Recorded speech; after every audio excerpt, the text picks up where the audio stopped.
Hi అండి. మీకు see ఫుడ్స్‌లో ఏదంటే ఎక్కువ ఇష్టమో కింద కామెంట్ చేయండి.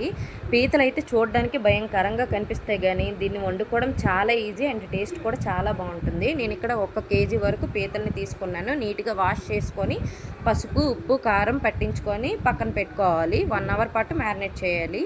తర్వాత ఆయిల్ వేడైన తర్వాత హాఫ్ స్పూన్ మెంతులు వేసి వేయించుకున్నాక, ఉల్లిపాయ ముక్కలు, పచ్చిమిర్చి, కరివేపాకు కూడా వేసుకొని వేయించుకొని, 1.5 స్పూన్ అల్లం వెల్లుల్లి పేస్ట్‌ని కూడా పచ్చివాసన పోయేంత వరకు వేయించుకోవాలి.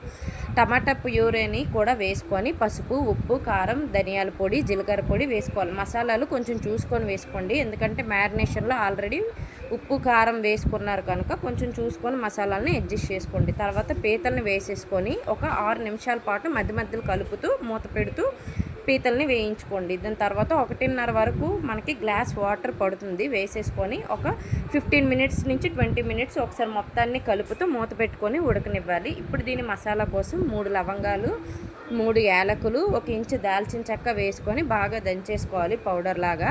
తర్వాత ఈ పౌడర్ని కూడా అందులో వేసుకొని ఒక 6 నిమిషాల పాటు ఉడికించుకొని దగ్గరగా అయిన తర్వాత కొత్తిమీరతో గార్నిష్ చేసుకుంటే టేస్టీ అయిన పీతల కర్రీ రెడీ. వీడియో నచ్చితే సబ్స్క్రైబ్.